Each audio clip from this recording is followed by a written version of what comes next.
Hey, it's Molly here. Now, before we dive in, I want to give a shout out to our awesome sponsor, InvestorKit. At Ladies Finance Club, we are all about helping women crush financial independence, and property investing is a really smart way to do this. But let's be real, figuring out the right location, avoiding costly mistakes, and dealing with agents, it's a lot. That's where InvestorKit comes in. They've been named Australia's Buyer Agency of the Year in 2023 and 2024, and they're here to look after you, the property investor. They know the markets inside out, back every move with solid data, and take care of the tricky stuff like research, negotiation, and even connecting you with top property managers. Whether it's your first investment property or you're building your portfolio, InvestorKit makes it simple and stress-free. Big thanks to them for supporting this podcast. Visit investorkit.com.au to learn more. Hey ladies, now do you have a set of money rules you live by? Maybe you always wait 24 hours before making a big purchase or never spend more than you earn. Well, today's guest is all about setting solid money boundaries because without them, your finances can quickly spiral out of control. So I am joined by Lloyd Ross. He's a lawyer turned financial educator, author of Money Buys Happiness, and the host of Money Grows on Trees podcast. Lloyd's helped thousands of people take control of their finances, and today he's breaking down the money rules you can't afford to ignore. Now, after you listen to this episode, if you want to share some money rules maybe you yourself or maybe you and your partner are going to create, head over to our Facebook group, Ladies Finance Club Money Chat, and we would love to hear them. Now, remember, please hit that subscribe button. It's free to do, and it helps us so much. Plus, we never want you missing out on an episode because they're always packed full of money hacks, investing tips, and real talk on building financial freedom. So let's do this. Lloyd, thanks for joining us on the show. Hey, Molly, what's up? Thanks for having me on. Super excited to be here. Let's go. Awesome. So, Lloyd, we've had quite a few of our guests on the podcast before. They've done masterclasses, but our audience is brand new to you. So do you want to just give us a little bit of an overview about who Lloyd Ross is? Well, I would say in a nutshell, I'm an author, entrepreneur, and husband and loving father of a sausage dog named Elvis. Awesome. Okay. That gives us a good starting point. So I was listening to your podcast the other day and you did this great episode on money rules. And if you haven't heard it, I'm going to pop the link in the show notes where people can check it out. But I thought what would be great is if you could just tell us a little bit around what are money rules, and then we can maybe dig into a few of yours. The books I have written in my background is financial. So I've been helping people financially for a long time. That's my whole background, basically. And what I noticed was that, a lot of people do struggle with just even the most basic elements of financial management, as you know, right? Yeah. Which is why you have the show. And so what I noticed was that they had no boundaries in their money. Like you could imagine what it's like to raise a child with no boundaries, or, like we took our dog to puppy school so he could have boundaries. Yeah.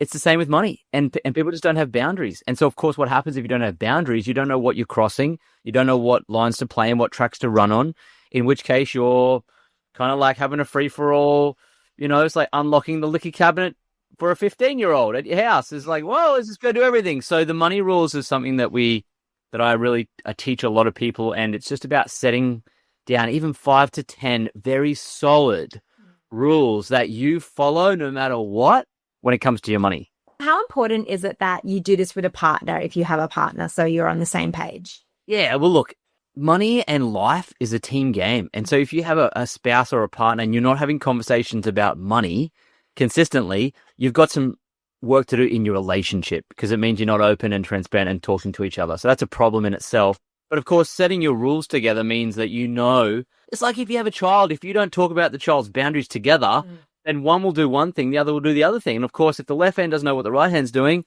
the wheels come off the money journey, and that's where a lot of financial turmoil happens.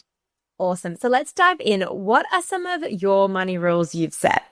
A couple of brief ones, and they're just brief, and the objective of them is to not break them.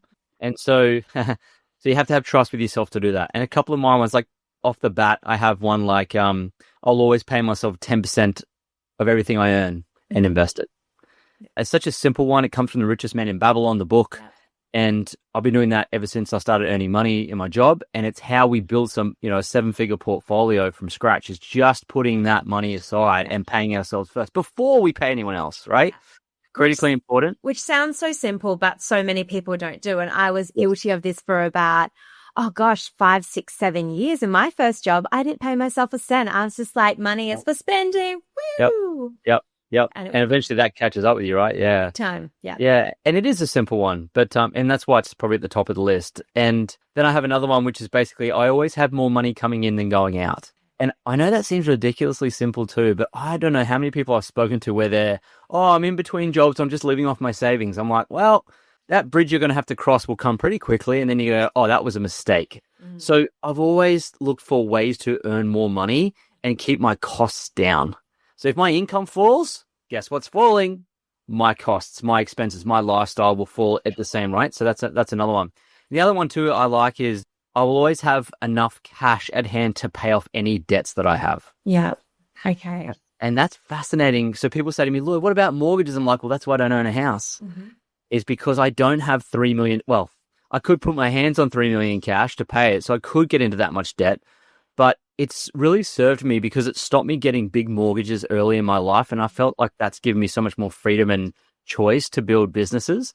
But where it does come in handy, of course, is don't go and accumulate credit card debt or any personal debt unless you do have the cash there. So you're not swamped by it or anchored to it or stuck from it. And it has prevented me from making big moves. Like I recently had an opportunity to buy a $4 million shopping center.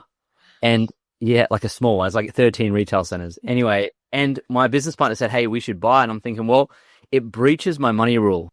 I really, like right at this present time, putting my hands on 4 million liquid cash is just a little bit tricky. Yeah. So I was like, it's actually breaching the rules. So it's a no from me. And you think about that on a small scale, it helps to manage debt for anybody, but on a bigger scale also prevents you getting into trouble with bigger assets. Yeah. Yes. Yeah, no, big time. I love that. And that's really interesting as well, because just the renting piece, because we speak to so many people who are preaching, buy property, buy your home, but that's not necessarily something you agree with. I think under certain circumstances, it makes a lot of sense. Like if you're someone who doesn't really have the skills to, or the desire, I would say, to build a business or invest in stocks and you're interested through that or whatever it is, if you're not entrepreneurial and you do have a reasonably large cash deposit and you have children, like, yeah, buy a house. But it also doesn't mean go and buy the house that the bank says you can buy. Yeah.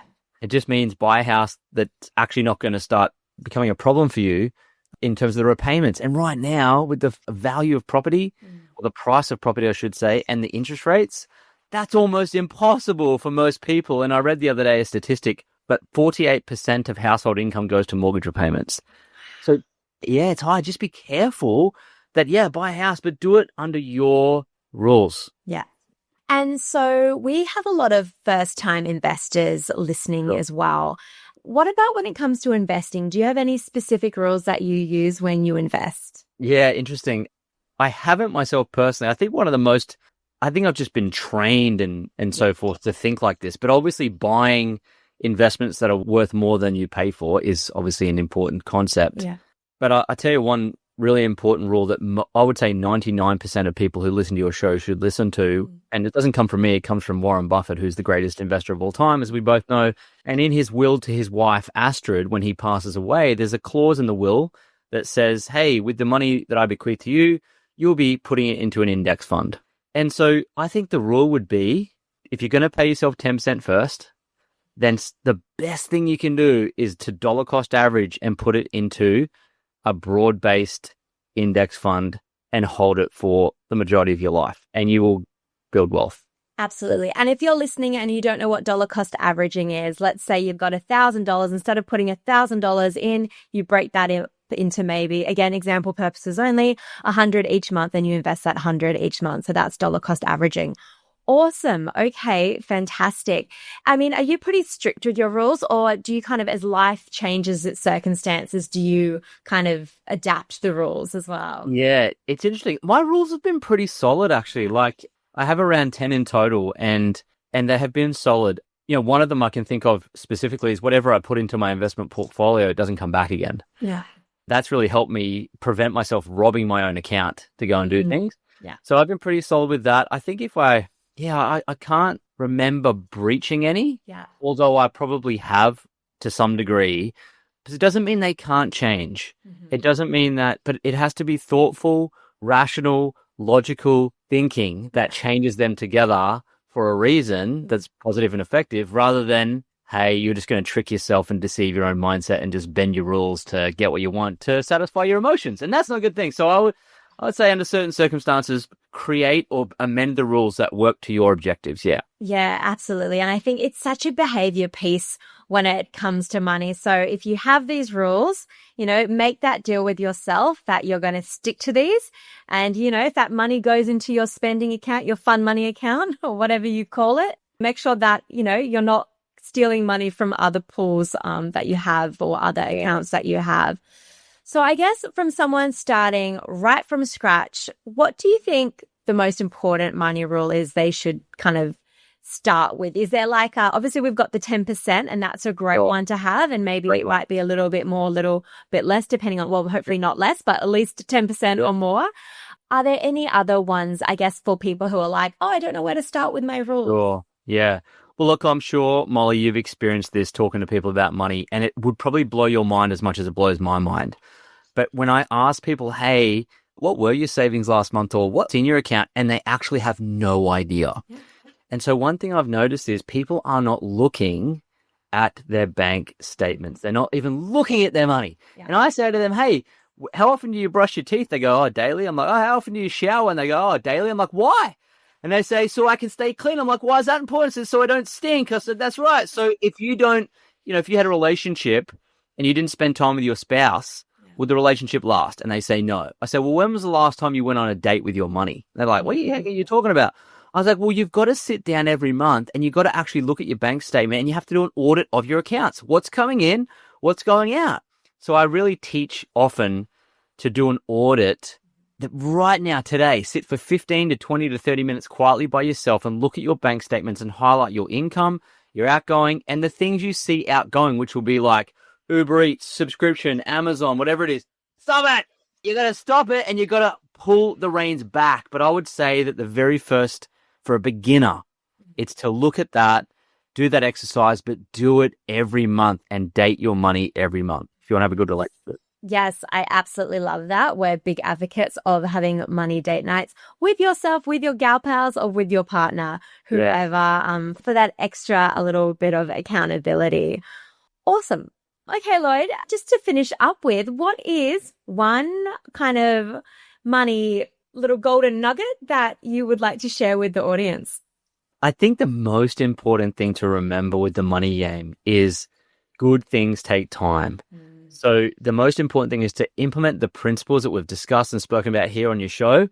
And once you've implemented them, give them some time to actually propagate the results. Like, money's going to be a byproduct of your behavior, like what you said, Molly. And so it's just a matter of putting the foundations in place, right? That I'm sure you talk about a lot on the show, and giving it time to actually cultivate and foster and build. Yeah. Be patient. Yeah, absolutely. It's not going to happen overnight. But it will happen. Keep following the systems. Yeah. Awesome. And Lloyd, if people are loving this conversation and they want to hear and learn more about you, where can they go? Sure. I think the best place is my Instagram account, which is @LloydJamesRoss.